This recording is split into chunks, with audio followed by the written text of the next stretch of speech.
Welcome to the Revolutionaries of Wellbeing podcast. I'm host Sarah McGuinness. The Revolutionaries of Wellbeing, or ROW, helps leaders to be change makers and to create better workplaces.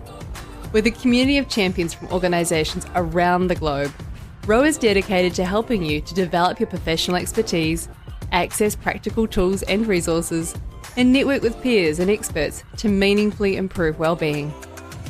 These interviews are recorded as part of our monthly Wellbeing Wednesday webinars and are designed to inspire, share ideas, and raise awareness of important issues we can all take action on. Yeah, I often think back and particularly one situation which arose in our business where, we had a near miss and the individual involved, it really hit home for me because it was probably the first time I'd been kind of close to a situation like that, knowingly. Wellbeing starts at the top of an organisation, which means we need senior leaders to be committed and engaged. So how can you influence leaders in your workplace? In this episode, we talk to a leader who is more than walking the talk. Hugh Goddard, Managing Director at Pipeline and Civil, is a role model for embracing and leading a people-first culture. We'll talk about the role of senior leaders in being a champion for wellbeing, and we'll explore how wellbeing advocates can influence up. We'll also look at some of the challenges of wellbeing in the construction sector and how Hugh has tackled these head on. It'll take me a few minutes to get over my imposter syndrome being referred to, of course, as a senior leader, but because I still feel like I'm a young graduate running around with a dumpy level and whatnot. But obviously been in the industry in construction for over, I'd say 22 years, a little bit more as a student as well. And I'm a civil engineer by training and did my training over in Ireland. As you'll detect from my accent, I'm not from New Zealand, although could be sometimes confused with someone from Southland because of how the R's roll. But definitely not from there. And I've been in New Zealand on and off about 22 years as well. So came over to play a bit of rugby in the King Country and met a girl, and the rest is history. So 4 kids later, and between the ages of 16 and 8. So they certainly keep us busy.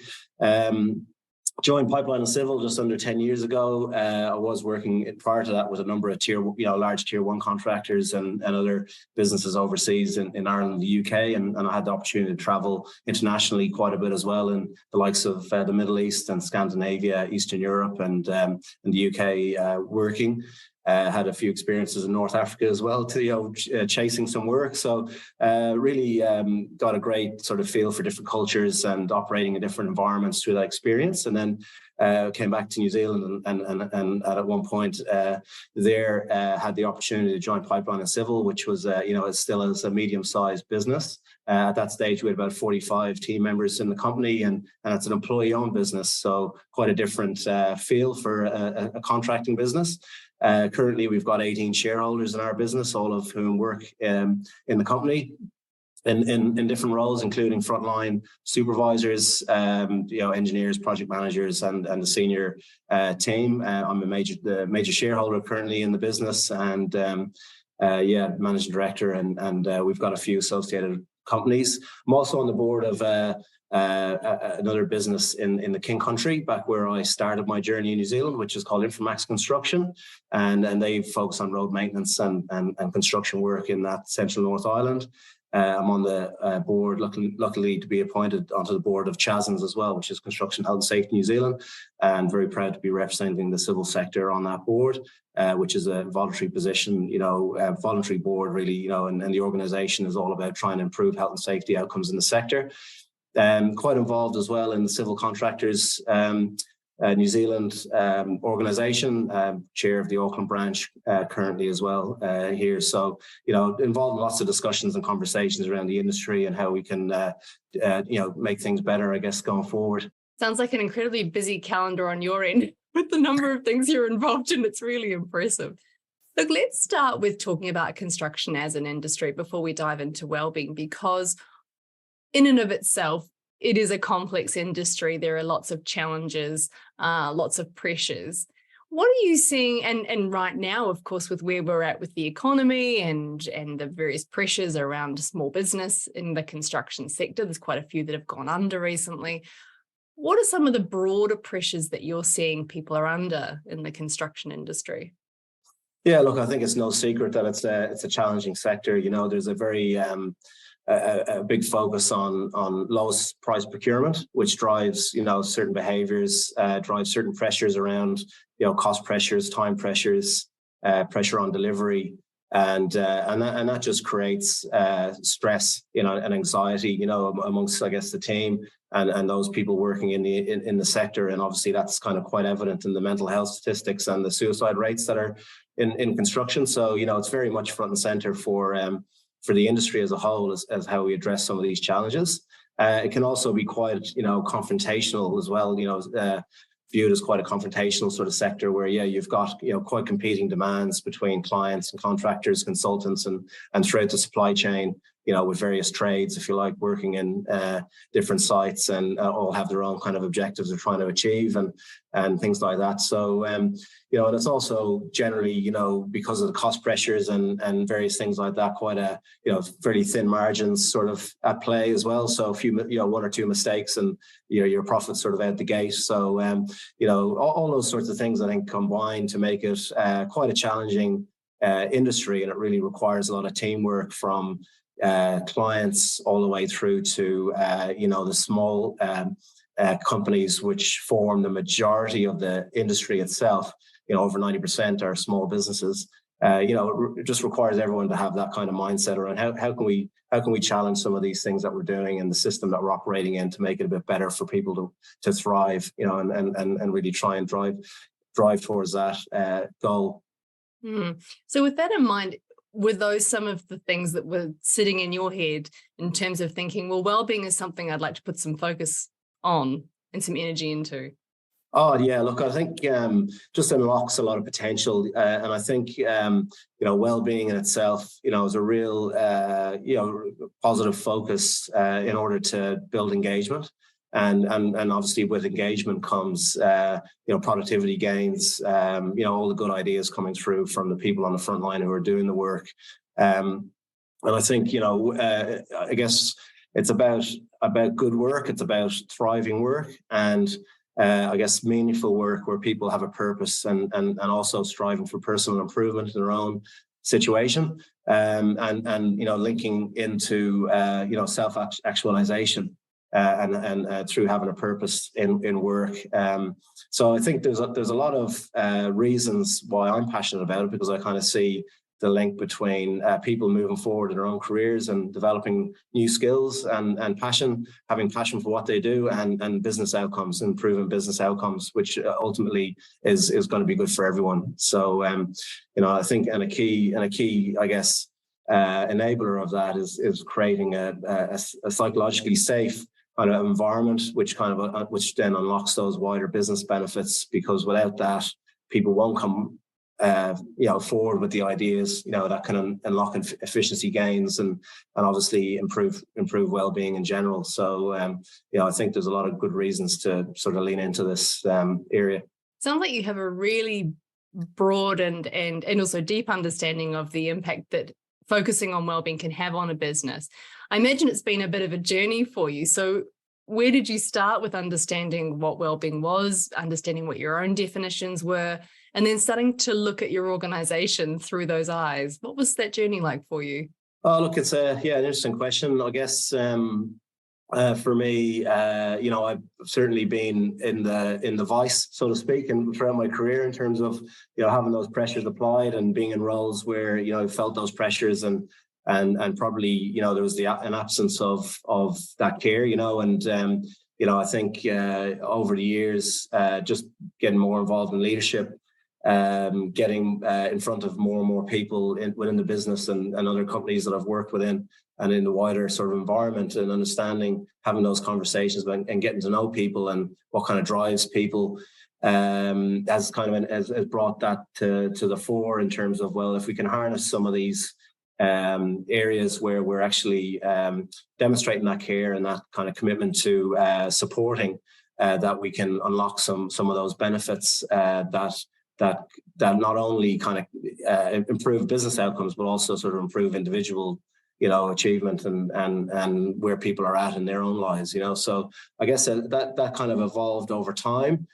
through, I guess becoming more involved in those sorts of performance discussions or, performance reviews or goal setting discussions, and linking the objectives of individuals with the objectives of the organization, and trying to kind of drive that link so that we can see those benefits come through. And I just want to pass to actually one of the questions. So we had one of our participants send through some excellent questions, which are supplementary to some that I had looked at. So I do want to ask one of the first questions here, which was, how did you identify wellbeing as a focus for the company, and why? So I guess it's an extension of what you were just saying, but were there some really clear markers or things that you looked at and went, oh my goodness, we absolutely have to make this a focus? Or has it?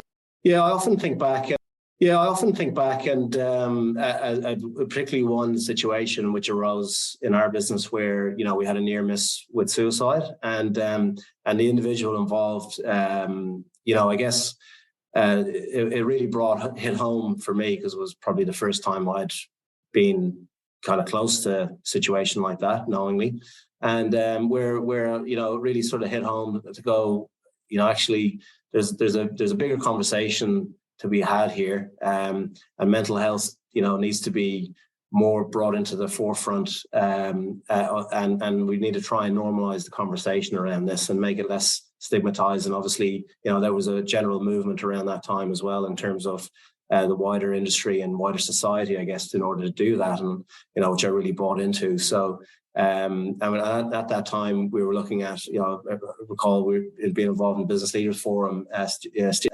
steering group, and having some conversations around priorities and an area that we could focus on, and I felt strongly that was something that we could be doing, and not trying to take credit for what happened afterwards. And obviously the forum did some great work following on from that, and around mentally healthy work, and creating some really good models and frameworks which tried to make sense of some of these areas, and how we can start to normalize that discussion amongst the team, and I think that to me was probably a bit of something that jumps out at me as a seminal kind of moment. Yeah. And that normalizing in construction is a really interesting area, right? Because typically well-being isn't something that's welcome necessarily. It's a little bit of a take a cup of concrete style. Yeah. So how have you found influencing that discussion and getting people to open up? Yeah. Oh, look, it was a really challenging, it's a real challenge, there's no question about it. It's not an easy road, but it's a very worthwhile endeavor. Found that it's you do get that kind of folded arms, people sitting back in their chair sort of vibe when you start the journey, but over time, you just persevere with it. I think what we did in our business, which I think worked quite well, was get somebody who's really, really tough, and bring them in and get them to share their mental health journey. Because in our case, we actually got a UFC fighter by the name of Shane Young, and I'm sure he won't mind me sharing this, because he's a real mental health advocate, and he had his own battle with depression, and actually came along to one of our company meetings, and shared his journey. And this is a guy who gets into an octagon in a pair of undies, basically, and goes at it with another human until someone's on the floor and can't kind of get up. So in terms of the scale of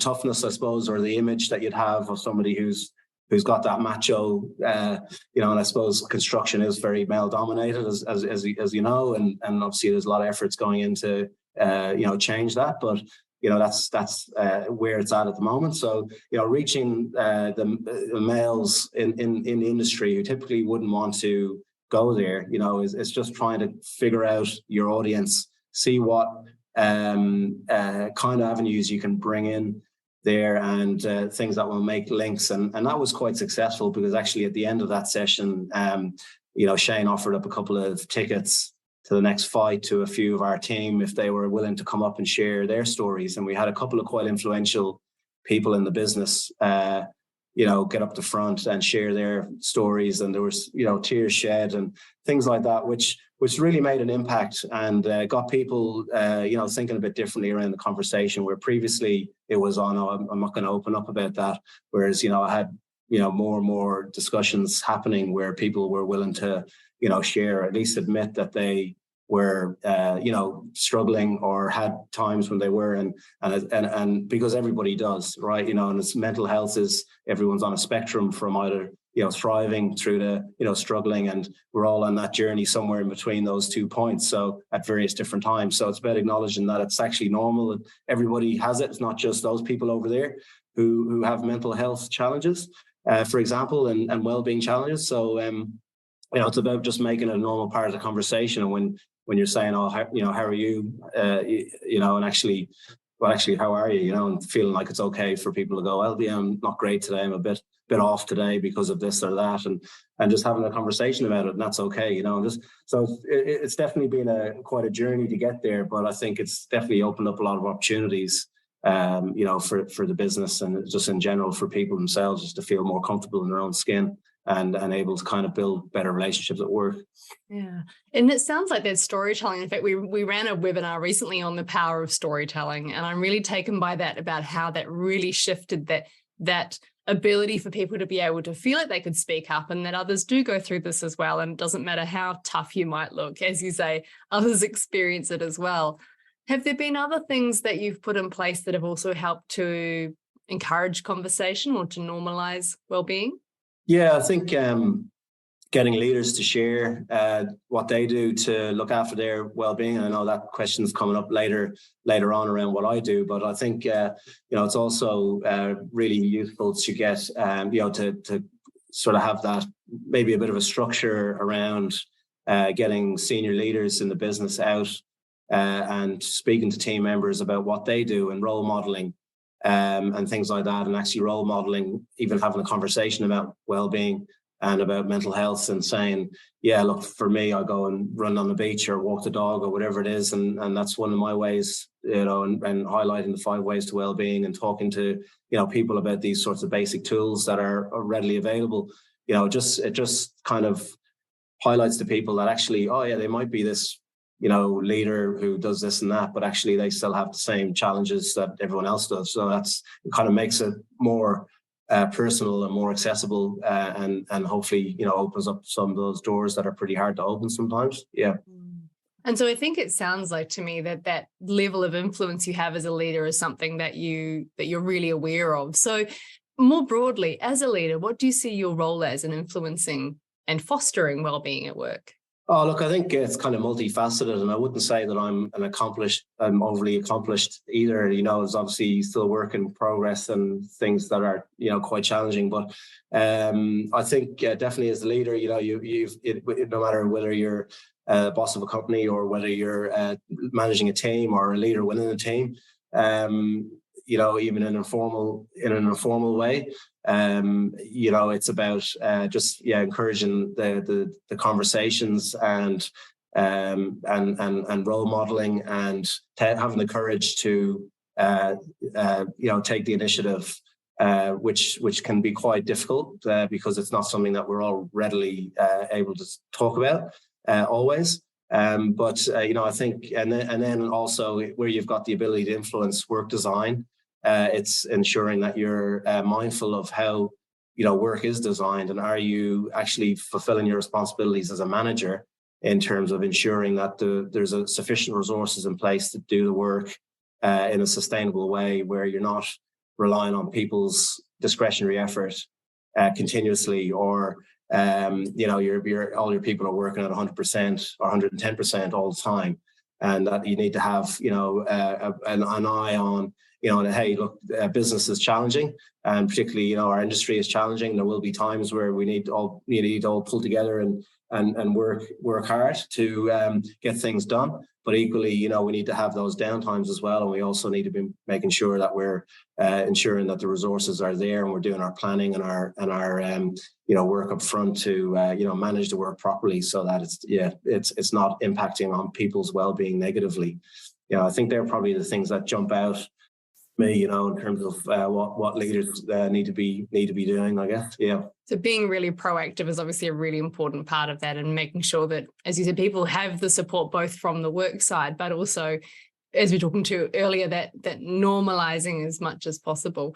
We've talked a little bit about psychological safety and people being able to feel like they can come to work and be themselves at work. Tell me a little bit about what your understanding of that has been in terms of the construction industry and how you've facilitated that at work. Yeah, I think, it is quite challenging because often, we link health and safety practices and processes to, extend that to well-being. And we look at well-being through a health and safety lens, and particularly a safety one lens, which, is a compliance-based safety, of course, where we've got a checkbox and an audit for everything and a permit to fill out and a process around things. And that way of thinking around safety, can be quite blame focused, where we, have an incident or an accident, for example, in a health and safety sense. And of course, the finger of blame comes out as to whose fault it was, who's to blame, who's done this. And people automatically then go into protection mode, and they don't want to come forward with solutions, and there's no learning that comes out of that event. And unfortunately, that's kind of been a feature in safety, which has kind of impeded our the ability for people to feel safe themselves coming forward when they've stuffed up or made a mistake or have an issue or see an improvement, area for improvement. So I think it's trying to break through some of those barriers that are probably sitting there, and working more in a safety 2 environment where we want to actually engage. We want to find out what the work's all about, learn. As leaders, we want to have a learning mindset that we don't know everything. The people doing the work have the answers. And so, what are the challenges? And really get out into the front line and try and understand some of these things. And doing that through, so that's where I guess interpersonal relationships are really important.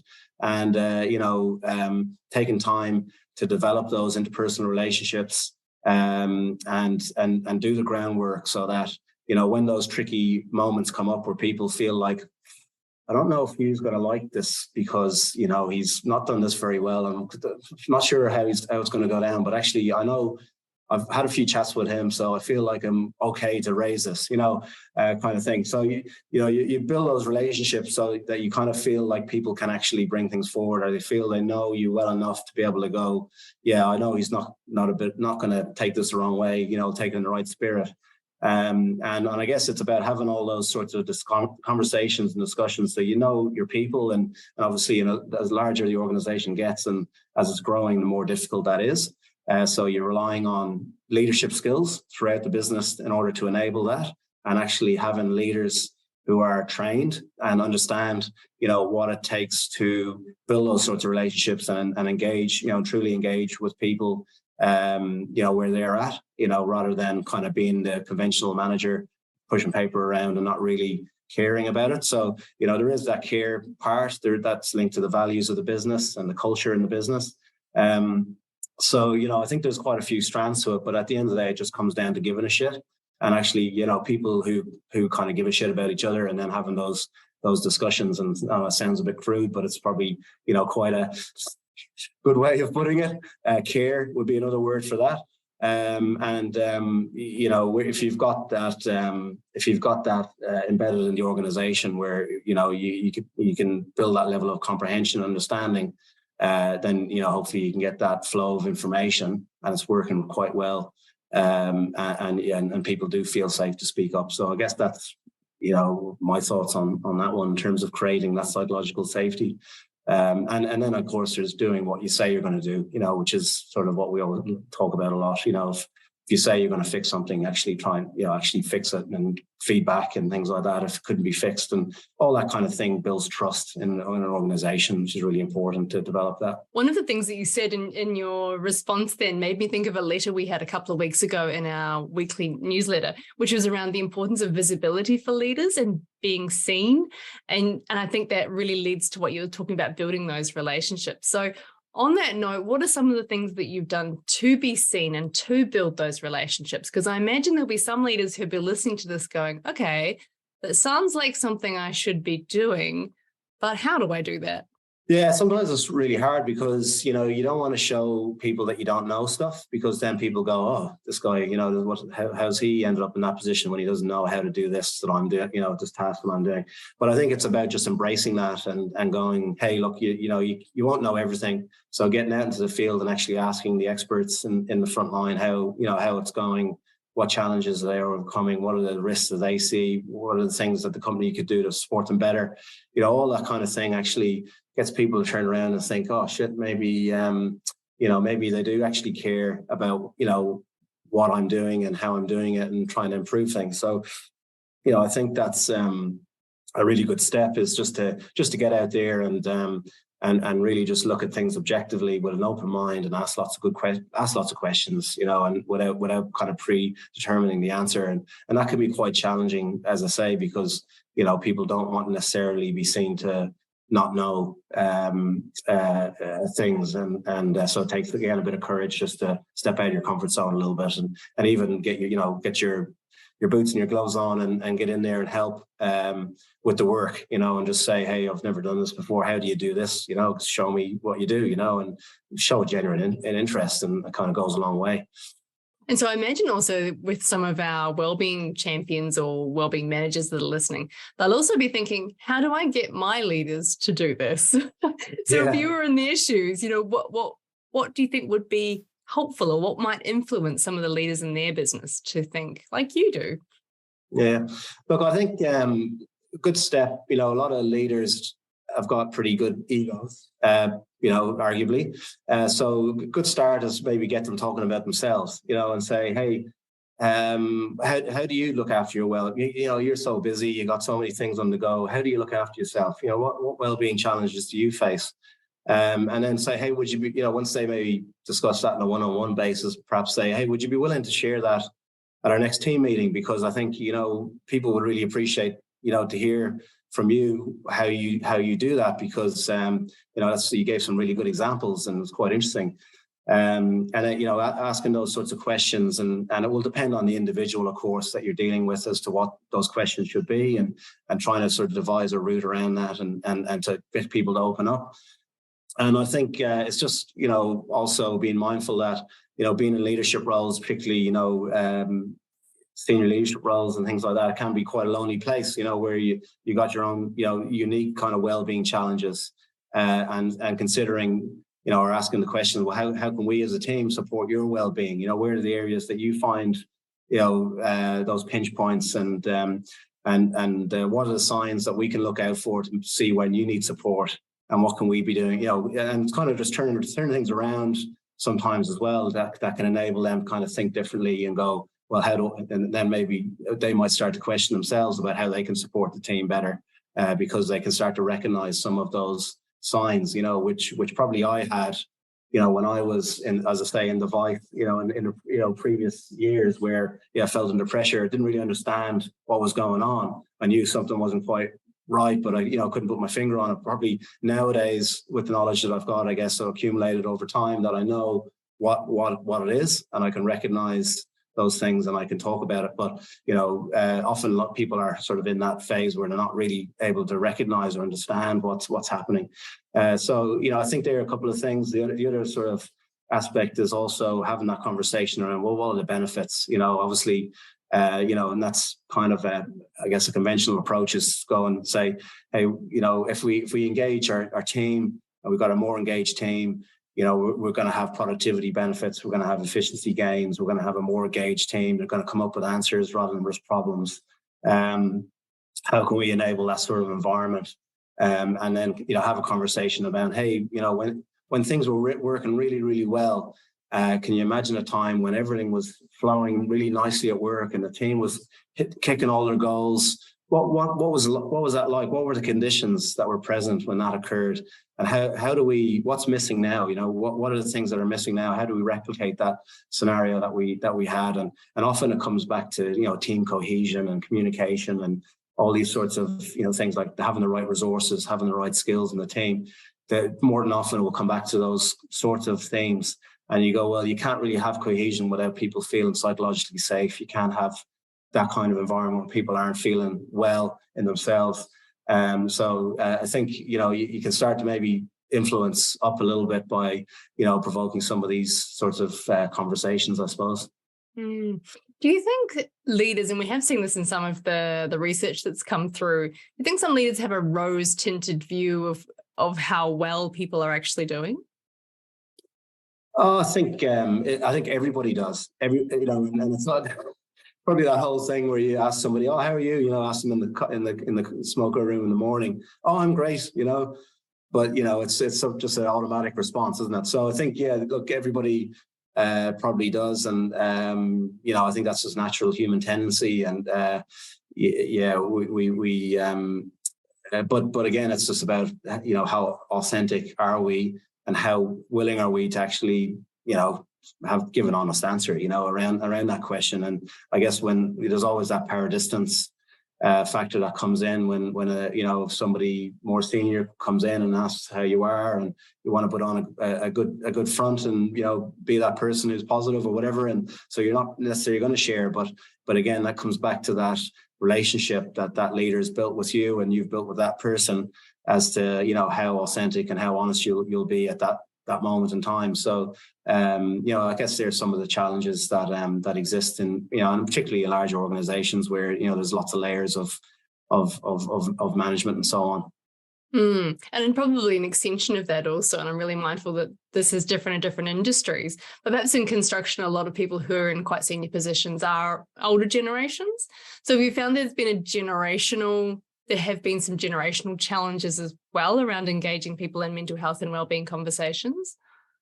Yeah, look, and I think there's that old school attitude you touched on, where take a cup of concrete or a concrete pill or whatever and get over it and yada yada yada, But I think we sort of society, I don't know, in my mind anyway, feels like it's moved on a bit from that. We're kind of grappling with some of these challenges. We're trying to understand them, or we're trying to kind of be able to communicate about them better. You definitely find some attitudes that are pretty hard to deal with and hard to change. And often, if you're surrounded by people like that, then you got to wonder whether you're in the right organization. To be honest, is probably, a good question to ask. Am I, actually ever going to make an impact here? Because there's so many people that are not, even interested in this discussion. So, that's probably an honest kind of place to go, but, not ideal. But it's kind of the tone set from the top in terms of the culture of the business, and willingness for leaders and people in senior positions to actually lean into this stuff and see the benefits with it.